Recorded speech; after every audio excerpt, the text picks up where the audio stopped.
Hello friends, greetings of the day and welcome to Spardha Lines. Today we are going to discuss the previous year questions related to the topic of prefix and suffix. Prefix ಮತ್ತು ಸಫಿಕ್ಸ್ಗೆ ಸಂಬಂಧಪಟ್ಟ ಹಾಗೆ ಮೊದಲ ಪ್ರಶ್ನೆ ಪತ್ರಿಕೆಗಳಲ್ಲಿ ಬಂದಿರುವಂತಹ ಪ್ರಶ್ನೆಗಳನ್ನ ನಾವು ಇವತ್ತು ಡಿಸ್ಕಸ್ ಮಾಡ್ತಾ ಇದ್ದೇವೆ. So let us directly look into the previous year question papers. First one is Group C 2018 question paper. Our work is to choose appropriate prefix to the following words in respective order to form their antonyms. Antonyms ಅಂದ್ರೆ ವಿರುದ್ಧಾರ್ಥ ಪದಗಳು. Opposite words are called antonyms. ಇಲ್ಲಿ ಕೊಟ್ಟಿರುವಂತಹ 4 ಶಬ್ದಗಳಿವೆ. There are 4 words given. One is possible, regular, legal and seen. So we have to add the prefix in the same order to make it opposite in meaning. Possible ಅಂದ್ರೆ ಸಾಧ್ಯತೆ, regular ಅಂದ್ರೆ ಪ್ರತಿದಿನವೂ ಬರುವುದು, ಅಥವಾ legal ಅಂದ್ರೆ ಲಾಗೆ ಸಂಬಂಧಪಟ್ಟ ಹಾಗೆ ನ್ಯಾಯಯುತವಾಗಿರುವುದು. So scene ಅಂದ್ರೆ ನೋಡುವುದು. ಇದಕ್ಕೆ ಆಪೋಸಿಟ್ ಆದಂತ ವಿರುದ್ಧಾರ್ಥ ಪದವನ್ನ ಕೊಡ್ಬೇಕಾಗತ್ತೆ. So possible, the opposite is actually impossible. So im is given in the second option here. So it is impossible is mentioned here. And let us look into the remaining words here. Regular, ಪ್ರತಿದಿನವೂ ಬರುವುದಕ್ಕೆ, ಬರದೇ ಇರುವುದಕ್ಕೆ we call it as irregular. So this also is correct. Legal, ನ್ಯಾಯಯುತವಾಗಿರುವುದು, ನ್ಯಾಯಯುತವಲ್ಲದಿರುವುದಕ್ಕೆ we call illegal. Illegal activities ಅಂತ ಕರಿತೇವೆ. And seen, ನೋಡಿರುವುದು ಮತ್ತು ನೋಡದೇ ಇರುವುದಕ್ಕೆ unseen ಅಂತ ಕರಿತೇವೆ. So therefore all the 4 options are correct in the second one. Therefore second one becomes the correct answer for this particular question. Let us move on to the next one. Here questions are designed to test our ability in the right form of prefix, and we have to darken the correct option given. The meaning of the desired word is given in the bracket. ಯಾವ ರೀತಿ ಅರ್ಥವನ್ನ ಅದು ಕೊನೆಗೆ ಕೊಡಬೇಕು ಅನ್ನೋದನ್ನ bracket ಅಲ್ಲಿ ಕೊಟ್ಟಿದ್ದಾರೆ. So ಪ್ರಶ್ನೆ ಈ ರೀತಿ ಇದೆ. The chairperson's visit to the company was a dash. ಕಂಪನಿಗೆ ಚೇರ್ ಪರ್ಸನ್ ಅವರ ವಿಸಿಟಿಂಗ್ ಯಾವ ರೀತಿ ಇದೆ ಅಂತ ಬ್ರಾಕೆಟ್ ನಲ್ಲಿ it was not likely to happen, ಅದರ ಸಾಧ್ಯತೆಯೇ ಇಲ್ಲ ಅಂತ ಕೊಟ್ಟಿದ್ದಾರೆ. ಸಾಧ್ಯತೆ ಇಲ್ಲ ಅಥವಾ ಸಾಧ್ಯತೆ ಕಡಿಮೆ ಅನ್ನೋದಕ್ಕೆ we use the word unlikely. Unlikely means it is not going to happen. There is very less possibility of happening. So for that we say use the word as unlikely. Therefore we can choose the second option un. So un is the prefix for the word likely. ಸಾಧ್ಯತೆ ಇದೆ ಅನ್ನೋದಕ್ಕೆ likely ಅಂತ ಹೇಳ್ತೇವೆ. So prefix is un to be added there. Unlikely is the correct option. The next sentence here is the aim of the organisation was to provide quality education to the dash children. Organisation ನ ಉದ್ದೇಶ ಏನು ಅಂದ್ರೆ ಯಾವ ರೀತಿಯ ಮಕ್ಕಳಿಗೆ ಒಂದು ಒಳ್ಳೆ ವಿದ್ಯಾಭ್ಯಾಸವನ್ನ ಒದಗಿಸೋದಾಗಿತ್ತು ಅಂತ. ಯಾವ ರೀತಿ ಮಕ್ಕಳು ಅಂತ ಅಲ್ಲಿ ಬ್ರಾಕೆಟ್ ಅಲ್ಲಿ ಕೊಟ್ಟಿದ್ದಾರೆ. People who have less money and opportunities than others. So ಕಡಿಮೆ ಹಣ ಇರುವಂತ ಅಥವಾ ಬೇರೆಯವರಿಗಿಂತ ಕಡಿಮೆ ಅವಕಾಶಗಳಿರುವಂತ ಮಕ್ಕಳು ಅನ್ನೋ ಅರ್ಥವನ್ನ ಕೊಡ್ಬೇಕಾಗತ್ತೆ. We can use the word as underprivileged children. Underprivileged ಅಂದ್ರೆ ಬೇರೆಯವರಿಗಿಂತ ಕಡಿಮೆ ಅವಕಾಶಗಳಿರುವಂತಹ ಮಕ್ಕಳು, ಕಡಿಮೆ ಹಣ ಇರುವಂತಹ ಮಕ್ಕಳು, ಬಡ ಮಕ್ಕಳು ಅಂತ ಹೇಳ್ಬಹುದು. So therefore the answer is the third one here, underprivileged. Privilege ಅಂದ್ರೆ ಸವಲತ್ತುಗಳು ಇರುವಂತವರು ಅನ್ನೋ ಅರ್ಥವನ್ನ ಕೊಡುತ್ತೆ. So the prefix to be added to make it opposite in meaning is underprivileged. ಸವಲತ್ತುಗಳು ಇಲ್ಲದಿರುವವರು ಅನ್ನೋ ಅರ್ಥವನ್ನ ಕೊಡುತ್ತೆ.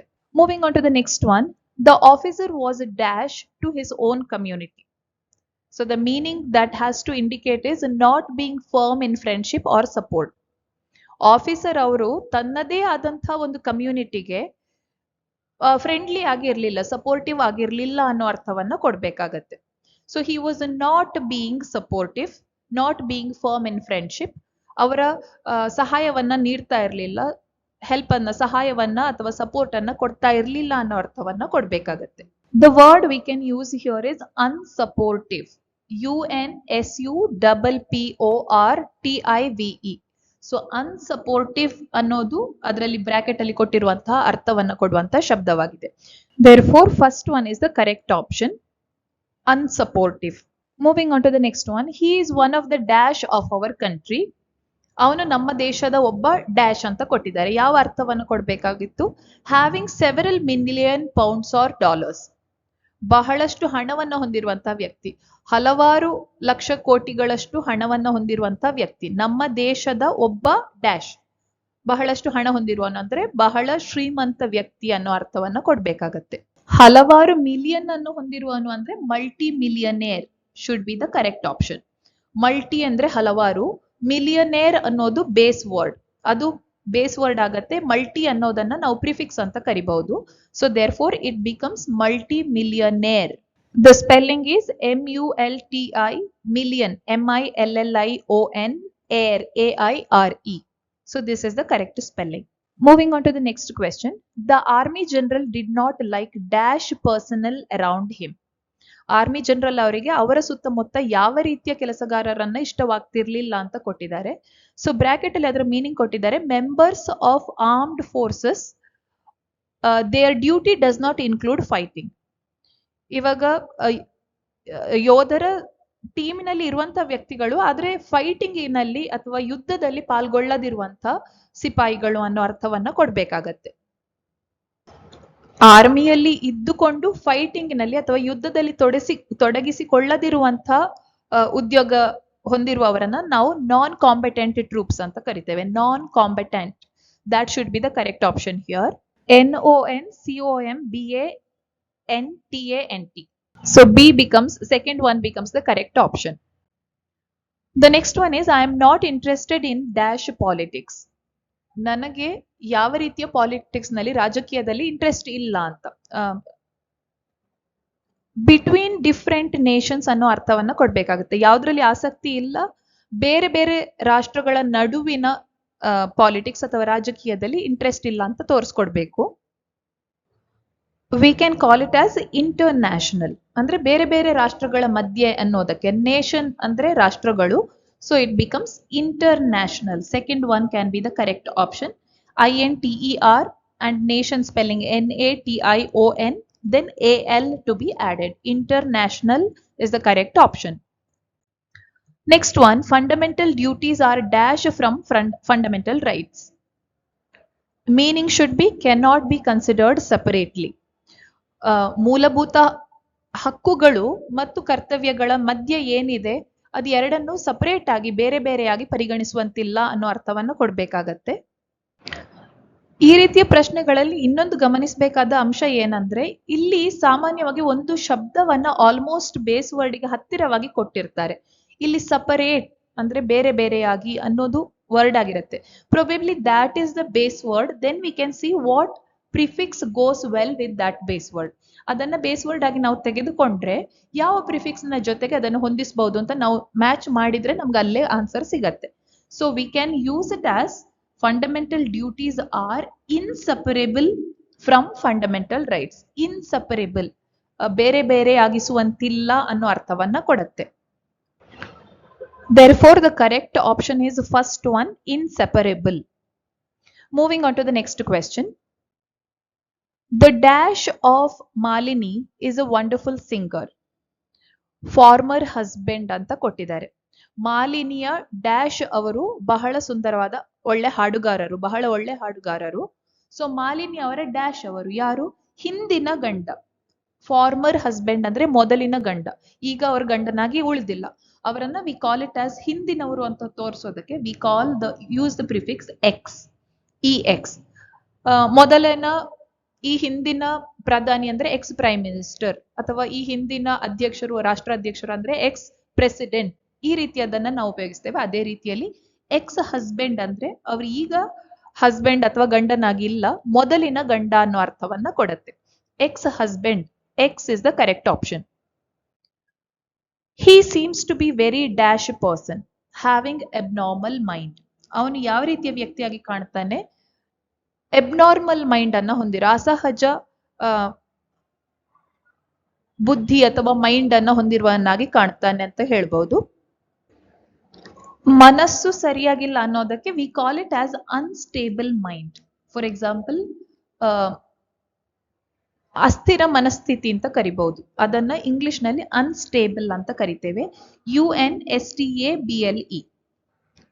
ಸ್ಟೇಬಲ್ ಅನ್ನೋದು ಇಲ್ಲಿ ಬೇಸ್ ವರ್ಡ್ ಆಗುತ್ತೆ. ಸ್ಟೇಬಲ್ ಅಂದ್ರೆ ಸ್ಥಿರತೆ, ಮನಸ್ಸಿನ ಮಾನಸಿಕ ಸ್ಥಿರತೆ. ಇಲ್ಲಿ ಮಾನಸಿಕವಾಗಿ ಅಸ್ಥಿರವಾಗಿರುವವರನ್ನ we call it as unstable. Therefore, first one is the correct option. All dash diseases have to be endured. That cannot be cured ಅನ್ನೋ ಅರ್ಥವನ್ನ ಕೊಡ್ಬೇಕಾಗತ್ತೆ. ಗುಣಮುಖವಾಗಿಸಲಿಕ್ಕೆ ಎಲ್ಲಾ ಕಾಯಿಲೆಗಳನ್ನ ಗುಣಮುಖವಾಗಿಸುವುದಕ್ಕೆ ಸಾಧ್ಯವಿಲ್ಲ. ಕೆನಾಟ್ ಬಿ ಕ್ಯೂರ್ಡ್, ಗುಣಮುಖವಾಗಿಸುವುದಕ್ಕೆ ಸಾಧ್ಯವಿಲ್ಲ ಅನ್ನೋ ಅರ್ಥವನ್ನ ಕೊಡ್ಬೇಕು. ಎಲ್ಲ ಗುಣಮುಖಗೊಳಿಸಲು ಸಾಧ್ಯವಿಲ್ಲದಂಥ ಕಾಯಿಲೆಗಳನ್ನ ನಾವು ಸಹಿಸಿಕೊಳ್ಬೇಕಾಗತ್ತೆ ಅನ್ನೋ ಅರ್ಥ. ಸೊ ಗುಣಮುಖವಾಗಿಸಲು ಸಾಧ್ಯವಿಲ್ಲ ಅನ್ನೋ ಅರ್ಥ ಕೊಡ್ಬೇಕಾದ್ರೆ ಇಲ್ಲಿ ಪ್ರಶ್ನೆಯಲ್ಲೇ ಕ್ಯೂರ್ ಅನ್ನೋ ಶಬ್ದವನ್ನ ಕೊಟ್ಟಿದ್ದಾರೆ. This can be used as base word. So what becomes the prefix for that is incurable. So INCURABLE, incurable ಅನ್ನೋ ಶಬ್ದವನ್ನ ಉಪಯೋಗಿಸಬಹುದು. Next one, he dash cued the shot and lost his wicket. In the bracket they have given faulty hit or shot in a game. ಇದನ್ನು ಮುಖ್ಯವಾಗಿ ನಾವು snooker ಆಟದಲ್ಲಿ ಅಥವಾ cricket ಆಟದಲ್ಲಿ ಈ ರೀತಿ ಆಟಗಳಲ್ಲಿ ಹೇಳ್ಬಹುದು. ಕೊಟ್ಟಿರುವಂತಹ ಬಾಲ್ ಅನ್ನ ಅವನಿಗೆ ಹೊಡೆಯೋದಕ್ಕೆ ಸಾಧ್ಯವಾಗದೆ ಅವನು ತನ್ನ ವಿಕೆಟ್ ಅನ್ನ ಕಳೆದುಕೊಂಡ ಅಂತ ಅರ್ಥ ಬರ್ಬೇಕಾಗತ್ತೆ. ಫಾಲ್ಟ್ಲಿ ಹಿಟ್ ಅಥವಾ ತಪ್ಪಾಗಿ ಅದನ್ನ ಹೊಡೆದ, ಆದ್ರಿಂದ ಅವನು ವಿಕೆಟ್ ಅನ್ನ he lost his wicket, wicket ಹೋಯ್ತು ಅವನದ್ದು ಅಂತ ಅರ್ಥ. So we can use the word miscued. Mis ಅನ್ನೋದು ಕ್ಯೂಡ್ ಅನ್ನೋದಕ್ಕೆ ಪ್ರಿಫಿಕ್ಸ್ ಆಗಿ ಸರಿಯಾದ prefix we have to use miss.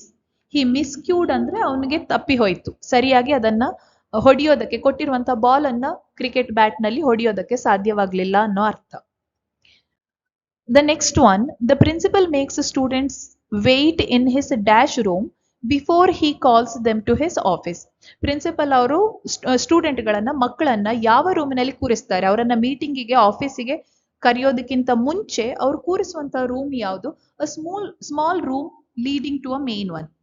ಮುಖ್ಯವಾದಂತಹ ರೂಮಿಗೆ ಹೋಗೋದಕ್ಕಿಂತ ಇರುವಂತ ಒಂದು ಜಾಗ, ಕಾಯಲಿಕ್ಕೆ ಅಂತ ಇರುವಂತಹ ಜಾಗವನ್ನ ಏನ್ ಹೇಳ್ತೇವೆ? Dash room. ರೂಮ್ ಅನ್ನೋದು ಇಲ್ಲಿ ಬೇಸ್ ವರ್ಬ್ ಆಗತ್ತೆ, ಬೇಸ್ ವರ್ಡ್ ಆಗತ್ತೆ. ಅದಕ್ಕಿರುವಂತಹ ಪ್ರಿಫಿಕ್ಸ್ ಆಂಟಿ ರೂಮ್ ಅನ್ನೋದು.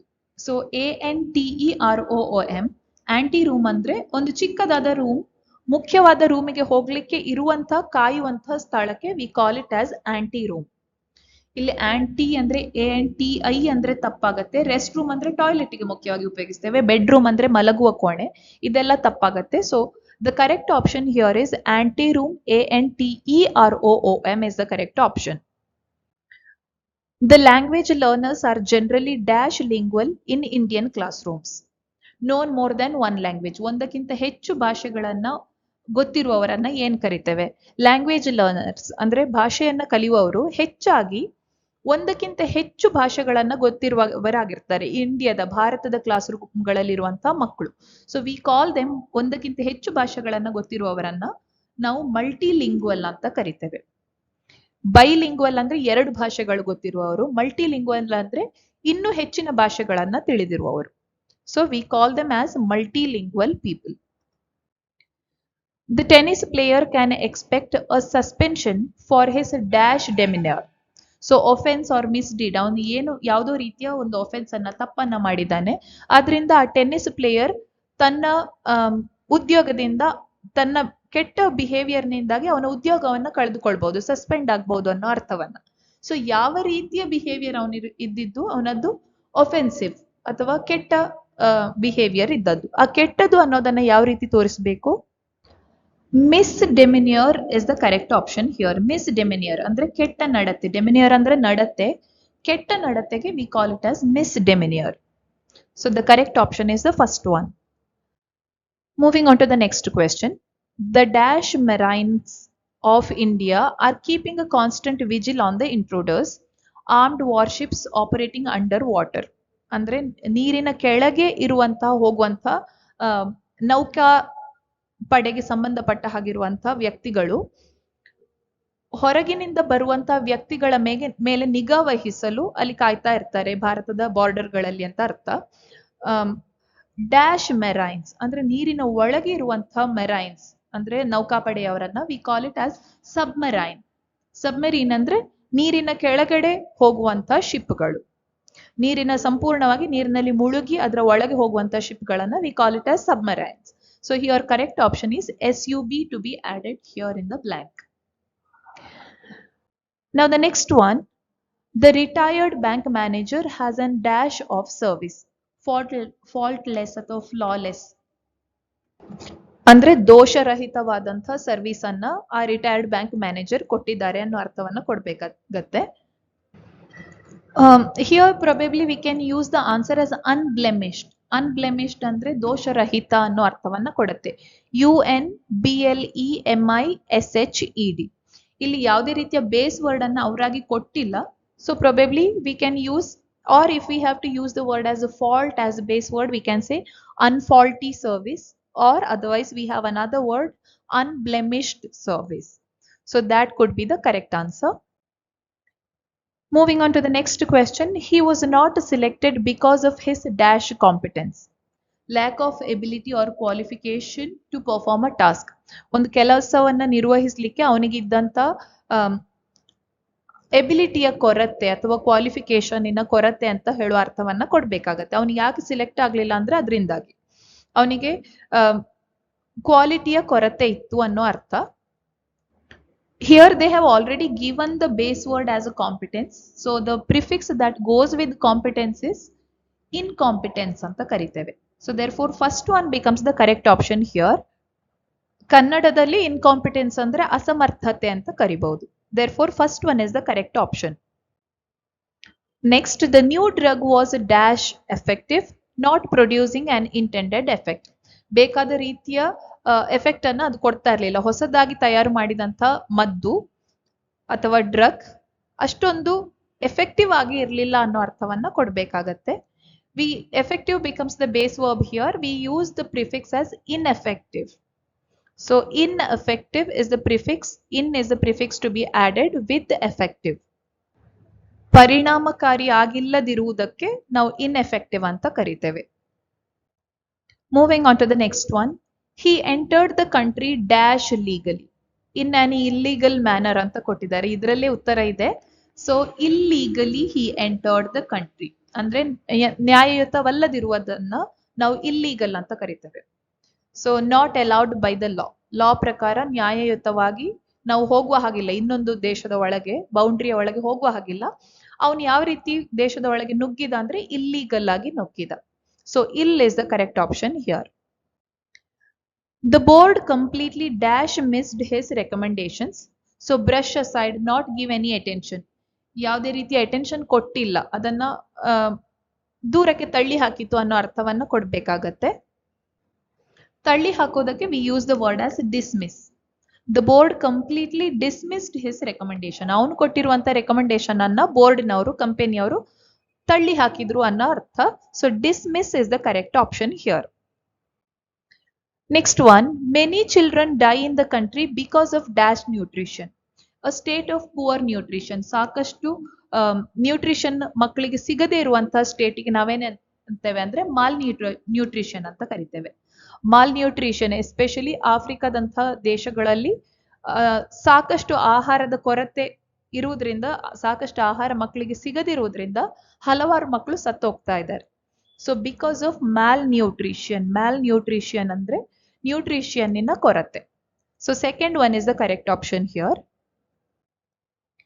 He was rebuked by the boss because of his dash appropriate behavior. ಸರಿ ಅಲ್ಲದಿರುವಂತ, not suitable for a particular occasion, ಸರಿಯಾಗಿ ಇಲ್ಲದಿರುವಂತ ಬಿಹೇವಿಯರ್ ಅನ್ನ ಏನ್ ಕರಿತೇವೆ? inappropriate behavior ಅಂತ ಕರಿತೇವೆ. So the prefix to be added for the base word appropriate is inappropriate. ಕನ್ನಡದಲ್ಲಿ ಅದನ್ನ ಅನುಚಿತ ವರ್ತನೆ ಅಂತ ಕರಿಬಹುದು. So first one is the correct option. Next, she kept the door of the fridge open to let the refrigerator dash frost. ಅಂದ್ರೆ ಫ್ರಿಡ್ಜಿನಲ್ಲಿ ತುಂಬಿರುವಂತಹ ice ಅನ್ನ ಕರಗಿಸ್ಲಿಕ್ಕೆ, make free of accumulated ice, ತುಂಬಿರುವಂತ ಐಸ್ ಅನ್ನ ಕರಗಿಸ್ಲಿಕ್ಕೆ ನಾವು ಫ್ರಿಡ್ಜ್ ಅಲ್ಲಿ ಏನ್ ಮಾಡ್ತೇವೆ? There is a button called defrost. Frost ಅಂದ್ರೆ ಐಸ್ ಆಗಿಸುವುದು, ಗಟ್ಟಿಯಾಗಿಸುವುದು. ನೀರನ್ನ ಗಟ್ಟಿಯಾಗಿಸುವುದನ್ನ ನಾವು ಫ್ರಾಸ್ಟ್ ಅಂತ ಕರಿತೇವೆ. ಅದನ್ನ ಆಪೋಸಿಟ್ ಮಾಡೋದು ಅಂದ್ರೆ ಗಟ್ಟಿಯಾಗಿರುವಂತ ಐಸ್ ಅನ್ನ ಕರಗಿಸಿ ನೀರಾಗಿಸುವುದಕ್ಕೆ we call it as defrost. It was an earthly but not an dash decent story, not in keeping with the accepted standards of what is right or proper in the society. ಸಮಾಜದಲ್ಲಿ ಸರಿಯಾಗಿ ಅಥವಾ ಯಾವುದು ಸರಿ ಅಂತ ನಾವು ಒಪ್ಪಿಕೊಳ್ತೇವೆ ಅದನ್ನು ಮಾಡದಿರುವಂತದ್ದಕ್ಕೆ and dash decent story ಅನ್ನೋದಕ್ಕೆ decent in opposite. Decent is the base word here. We call it as indecent. Indecent ಅಂದ್ರೆ ಮತ್ತೆ ಅನುಚಿತವಾದಂತಹ ಸ್ಟೋರಿ ಅಥವಾ ಸರಿಯಾಗಿ ಸಮಾಜದಲ್ಲಿ ಒಪ್ಪಿಕೊಳ್ಳುವುದಕ್ಕೆ ಸಾಧ್ಯವಿಲ್ಲದಿರುವಂತದ್ದಕ್ಕೆ we call it as indecent. Next is the notes were written in dash legible handwriting. ಓದ್ಲಿಕ್ಕೆ in handwriting that cannot be read, ಓದ್ಲಿಕ್ಕೆ ಸಾಧ್ಯವಿಲ್ಲದಿರುವಷ್ಟು ಕೆಟ್ಟದಾಗಿರುವಂತಹ ಅಕ್ಷರಕ್ಕೆ ನಾವು ಇಲ್ಲೆಜಿಬಲ್ ಅಂತ ಕರಿತೇವೆ. ಇಲ್ಲೆಜಿಬಲ್ ಹ್ಯಾಂಡ್ ರೈಟಿಂಗ್ ಅಂದ್ರೆ ಓದೋದಕ್ಕೆ ಸಾಧ್ಯವಿಲ್ಲದಿರುವಂತಹ ಅಕ್ಷರಗಳು. Next one, she is taking dash depressant drugs since Har breakup.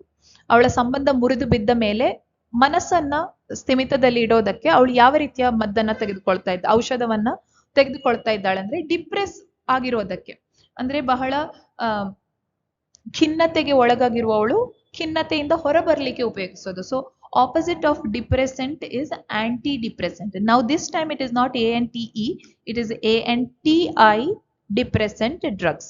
Any class of drug used to treat depression. Depression ಇಂದ ಹೊರಗೆ ಬರೋದಕ್ಕೆ, ಖಿನ್ನತೆಯಿಂದ ಹೊರಗೆ ಬರೋದಕ್ಕೆ ಉಪಯೋಗಿಸೋದು antidepressant drug.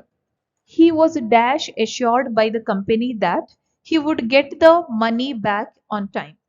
ಅವನ ಕಂಪನಿಯಿಂದ ಅವನಿಗೆ ಯಾವ ಅಶ್ಯೂರೆನ್ಸ್ ಕೊಟ್ಟಿದ್ದಾರೆ ಅಂದ್ರೆ ಅವನ ಹಣವನ್ನ ಮತ್ತೆ ಅವನು ಪಡಿತಾನೆ ಅನ್ನೋ ಅರ್ಥವನ್ನ ಕೊಡ್ಬೇಕಾಗತ್ತೆ. So in the bracket they have mentioned having confidence restored, freed from fear and anxiety. ಭಯ ಪಡಬೇಕಾದ ಅಗತ್ಯ ಇಲ್ಲ. ಸೊ ಅವನಿಗೆ ಹಣ ಸಿಕ್ಕೇ ಸಿಗ್ತದೆ, ಭಯ ಪಡಬೇಕಾದಂತ ಅಗತ್ಯ ಇಲ್ಲ ಅಂತ ಅರ್ಥ ಕೊಡ್ಬೇಕಾಗತ್ತೆ. He was dash assured. Assured ಅನ್ನೋದು ಇಲ್ಲಿ base word, so we can call it as he was reassured. ಮತ್ತೆ ಅವನನ್ನ ರೀ ಅಂದ್ರೆ ಪುನಃ ಮಾಡೋದಕ್ಕೆ, ರೀಸ್ಟೋರಿಂಗ್, ರೀಅಶ್ಯೂರಿಂಗ್ ಅಂತ ರೀ ಅನ್ನೋ ಪ್ರಿಫಿಕ್ಸ್ ಅನ್ನ ಉಪಯೋಗಿಸ್ತೇವೆ. So here it is he was reassured by the company. His remarks are very dash mature for his age, not yet fully developed. ಅವನ ಪ್ರಾಯಕ್ಕೆ ಸಂಬಂಧಪಟ್ಟ ಹಾಗೆ ಅವನು ಕೊಟ್ಟಿರುವಂತಹ ರಿಮಾರ್ಕ್ಗಳು, ಹೇಳಿಕೆಗಳು ಅಷ್ಟೊಂದು ಮೆಚ್ಯೂರ್ ಆಗಿರ್ಲಿಲ್ಲ, ಪ್ರಬುದ್ಧವಾಗಿಲ್ಲ ಅಂತ ಅರ್ಥ ಕೊಡ್ಬೇಕಾಗತ್ತೆ. ಪ್ರಬುದ್ಧವಲ್ಲದೆ ಇರೋದಕ್ಕೆ we call it as immature. So immature, IMMATURE, ಪ್ರಾಯ ಪ್ರಬುದ್ಧವಾಗಿಲ್ಲ ಅನ್ನೋ ಅರ್ಥವನ್ನ ಕೊಡುತ್ತೆ. The jilted lover soon dash bounded and found new friends. Jilted ಅಂದ್ರೆ ತ್ಯಜಿಸಲ್ಪಟ್ಟಂತಹ ಲವರ್, ಪ್ರೇಮಿ, ಬಹಳ ಬೇಗ dash bounded and found new friends, ಬಹಳ ಬೇಗ ಹೊಸ ಗೆಳೆಯರನ್ನ ಹುಡುಕಿಕೊಂಡಿದ್ದಾರೆ. So get back to normal after an adverse situation, ಅಂದ್ರೆ ಕೆಟ್ಟ ಸಂದರ್ಭಗಳಿಂದ ಆದಷ್ಟು ಬೇಗ ಹೊರಬರುವುದಕ್ಕೆ. So soon dash bounded. Bounded ಅನ್ನೋದು ಇಲ್ಲಿ ಬೇಸ್ ವರ್ಡ್ ಆಗತ್ತೆ. Here we can use the answer as rebounded. Rebounded ಅಂದ್ರೆ ತಿರುಗಿ ಬೀಳೋದು, ಮತ್ತೆ ಚೇರ್ತರಿಸಿಕೊಳ್ಳೋದು ಅನ್ನೋ ಅರ್ಥವನ್ನ ಕೊಡ್ಬೇಕಾಗತ್ತೆ. So the lover soon rebounded, ತ್ಯಜಿಸಲ್ಪಟ್ಟ jilted lover soon rebounded and found new friends, ಅದರಿಂದ ಹೊರಬರುವುದು. On account of his dash descript look, Xander went unnoticed. Very ordinary look ಇದ್ರೂ ಕೂಡ, ಲ್ಯಾಕಿಂಗ್ ಫೀಚರ್ಸ್ ಅಂದ್ರೆ ಬಹಳ ಸಾಮಾನ್ಯವಾದಂಥ ಲುಕ್ ಇದ್ರೂ ಕೂಡ, ಲುಕ್ ಇರೋದ್ರಿಂದ ಅವನು ಹಿ ವೆಂಟ್ ಅನ್ನೋಟಿಸ್ಡ್, ಯಾರ ಗಮನಕ್ಕೂ ಬರಲಿಲ್ಲ ಅನ್ನೋ ಅರ್ಥವನ್ನ ಕೊಡ್ಬೇಕಾಗತ್ತೆ. We can use the word here nondescript look. Nondescript ಅಂದ್ರೆ ತೀರಾ ಸಾಮಾನ್ಯವಾದಂತಹ ಲುಕ್, ಬಹಳ ಸುಂದರವನ್ನಾಗಿಲ್ಲದಂತ, ಇನ್ನೊಬ್ಬರ ಗಮನಕ್ಕೆ ಬರ್ಲಿಕ್ಕೆ ಸಾಧ್ಯವಿಲ್ಲದಂತಹ ಲುಕ್, ತೀರಾ ಸಾಮಾನ್ಯ ಲುಕ್ಕಿಗೆ we call it as nondescript look.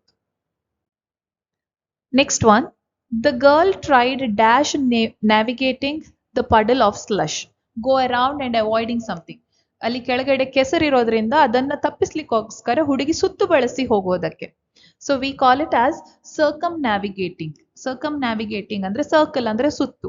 So ಸರ್ಕಮ್ ನ್ಯಾವಿಗೇಟಿಂಗ್ ಅಂದ್ರೆ ಸುತ್ತು ಬಳಸಿ ಹೋಗೋದು, ಕೆಸರನ್ನ ಅವಾಯ್ಡ್ ಮಾಡೋದಕ್ಕೋಸ್ಕರ ಆ ರೀತಿ ಹೋಗೋದಕ್ಕೆ we call it as circumnavigating. The Kailash temple at Ellora is a huge dash lithic temple dedicated to lord Shiva. ಅಂದ್ರೆ ಒಂದೇ ಕಲ್ಲಿನಂತ, formed out of a single large block of stone, ಒಂದೇ ಕಲ್ಲಿನಿಂದ ಕೆತ್ತಲ್ಪಟ್ಟಂತ ದೇಗುಲವನ್ನ ನಾವು ಮಾತಾಡ್ತಾ ಇದ್ದೇವೆ. ಕೈಲಾಶ್ ಟೆಂಪಲ್, ಎಲ್ಲೋರದಲ್ಲಿರುವಂತಹ ಕೈಲಾಶ್ ಟೆಂಪಲ್ ಒಂದೇ ಕಲ್ಲಿನಿಂದ ಕೆತ್ತಲ್ಪಟ್ಟದ್ದು. So we call it as monolithic. Mono ಅಂದ್ರೆ ಸಿಂಗಲ್, ಒಂದೇ ಅನ್ನೋ ಅರ್ಥವನ್ನ ಕೊಡುತ್ತೆ. ಮೋನೋಲಿಥಿಕ್ ಟೆಂಪಲ್ ಅಂದ್ರೆ ಒಂದು ಕಲ್ಲಿನಿಂದ ಕೆತ್ತಲ್ಪಟ್ಟಂತಹ ದೇವಸ್ಥಾನ. Dash national giants are marking their time to give stiff competition to Indian companies operating across national borders. ದೇಶದ ಬಾರ್ಡರ್ಗಿಂತ ಹೊರಗಿಂದ ಅಂತ ಅರ್ಥವನ್ನ ಕೊಡ್ಬೇಕಾಗತ್ತೆ. ನಮ್ಮ ದೇಶಕ್ಕಿಂತ ಹೊರಗಡೆ ಇರುವಂತ ನ್ಯಾಷನಲ್ ಜೈಂಟ್ಸ್, ದೇಶದ ದೈತ್ಯರು ಕೂಡ marking their time to give, ಅವರ ಸಮಯವನ್ನು ಪಡಿಸಿಕೊಂಡು ನಮ್ಮ ಭಾರತದಲ್ಲಿರುವಂತಹ ಕಂಪನಿಗಳಿಗೆ ಬಹಳವಾದಂತಹ ಸ್ಪರ್ಧೆಯನ್ನು ಏರ್ಪಡಿಸೋದಕ್ಕೆ ಹೊರಟಿವೆ ಅಂತ ಅರ್ಥ ಕೊಡ್ಬೇಕಾಗತ್ತೆ. So we can call it as transnational. Trans, TRANS should be the proper word. So first one becomes the correct option. ಟ್ರಾನ್ಸ್ನ್ಯಾಷನಲ್ ಅಂದ್ರೆ ಅಕ್ರಾಸ್ ದ ಬಾರ್ಡರ್ಸ್ ಅನ್ನೋ ಅರ್ಥವನ್ನ ಕೊಡ್ಬೇಕಾಗತ್ತೆ. ನಮ್ಮ ಬೌಂಡ್ರಿಗಿಂತ ಹೊರಗಿಂದ ಕೂಡ ಅಂತ. ಇವಾಗ ಟ್ರಾನ್ಸ್ ಇದು ಸ್ಪೆಲ್ಲಿಂಗ್ ತಪ್ಪಾಗಿದೆ, TRANCE. ಇಂಟ್ರಾ ನ್ಯಾಷನಲ್ ಅಂದ್ರೆ ದೇಶದ ಒಳಗಿರುವ ಅಂತ ಅರ್ಥವನ್ನ ಕೊಡ್ಬೇಕಾಗತ್ತೆ. ಇಂಟ್ರೋ ಅನ್ನೋ ಪ್ರಿಫಿಕ್ಸ್ ಅನ್ನ ನಾವು ಉಪಯೋಗಿಸುದಿಲ್ಲ. So therefore the correct option here is the first one, transnational. The accident was caused on account of dash firing. Fail to discharge the fire properly. ಸರಿಯಾಗಿ ಗುಂಡು ಹಾರಿಸೋದಕ್ಕೆ ಸಾಧ್ಯವಾಗದೆ ಇದ್ದ ಕಾರಣ ಆಕ್ಸಿಡೆಂಟ್ ಆಗಿದೆ ಅಂತ ಕೊಟ್ಟಿದ್ದಾರೆ. So firing is the base word here. So what is the prefix to be used is misfiring. Misfiring ಅಂದ್ರೆ ತಪ್ಪಾಗಿ ಗುಂಡು ಹಾರಿಸೋದು. So the correct option here is misfiring. The smell of food was dash powering everything. ಎಷ್ಟು strong effect ಅಂತ ಕೊಟ್ಟಿದ್ದಾರೆ ಇಲ್ಲಿ bracket ಅಲ್ಲಿ. ಎಷ್ಟು ಸ್ಟ್ರಾಂಗ್ ಆದ ಎಫೆಕ್ಟ್ ಅನ್ನು ಅದು ಹೊಂದಿತ್ತು ಅಂದ್ರೆ ಆ ಆಹಾರದ ಪರಿಮಳ ಬೇರೆ ಎಲ್ಲವನ್ನು ಹಿಂದಿಕ್ಕಿತ್ತು ಅನ್ನೋ ಅರ್ಥ. So power is the base word here. We can call it as overpowering. ಬೇರೆಲ್ಲವನ್ನ ಹಿಂದಿಕ್ಕಿ ಆಹಾರದ ಪರಿಮಳ ಇನ್ನು ಹೆಚ್ಚಾಗಿ ಹಬ್ಬಿತ್ತು. So overpowering is the correct option here. You can dash impose your message on your pictures, place over something else so that both are still evident. ಇನ್ನೊಂದರ ಮೇಲೆ ಅದನ್ನ ಇಡೋದಕ್ಕೆ ಹೇಳೋದು. ಒಂದರ ಮೇಲೆ ಇನ್ನೊಂದನ್ನ ಇಡೋದಕ್ಕೆ we call it as super impose. So here correct option is super impose. ನಿಮ್ಮ ಪಿಕ್ಚರಿನ ಮೇಲೆ, ನಿಮ್ಮ ಚಿತ್ರದ ಮೇಲೆ ನಿಮ್ಮ ಮೆಸೇಜ್ ಅನ್ನ ಇಡೋದು. ಆದ್ರಿಂದ both are they look evident. ಬೇರೆ ಎರಡನ್ನು ಕೂಡ ಗಮನಿಸುವ ಹಾಗೆ ಒಂದರ ಮೇಲೆ ಒಂದಿಟ್ಟು ಪ್ಲೇಸ್ ಮಾಡೋದಕ್ಕೆ we call it as super imposing. Next one, we dash the fridge regularly so that it works at maximum efficiency. ಇದನ್ನ ಈಗಾಗಲೇ ನೋಡಿದ್ದೇವೆ. ಅಕ್ಯುಮುಲೇಟ್ ಆಗಿರುವಂತ ಐಸ್ ಅನ್ನ ಕರಗಿಸೋದಕ್ಕೆ we call it as defrost. So second one is the correct option. NASA is searching for dash terrestrial intelligence outside the earth. ಭೂಮಿಯಿಂದ ಹೊರಗಿರುವಂತ intelligence ಅನ್ನ ಅದು ಹುಡುಕಾಡ್ತಾ ಇದೆ ಅನ್ನೋ ಅರ್ಥ. Terrestrial is the base word used here. NASA ಕಂಪನಿಯವರು, aerospace ಕಂಪನಿಯವರು dash terrestrial intelligence ಅನ್ನ ಹುಡುಕ್ತಾ ಇದ್ದಾರೆ. We call them as extraterrestrial intelligence. ಅಂದ್ರೆ ಭೂಮಿಯಿಂದಲೂ ಹೊರಗಿಂದ ಬರುವಂತ ಇಂಟೆಲಿಜೆನ್ಸ್ ಅನ್ನ ಹುಡುಕೋದು extraterrestrial. The girl was annoyed by his dash sensitive remarks. ಇನ್ನೊಬ್ಬರ ಫೀಲಿಂಗಿಗೆ ಯಾವುದೇ ರೀತಿಯ ಕನ್ಸರ್ನ್ ಅನ್ನ ಕೇರ್ ಮಾಡದೆ ಕೊಡುವಂತಹ remarks. So we call it as insensitive.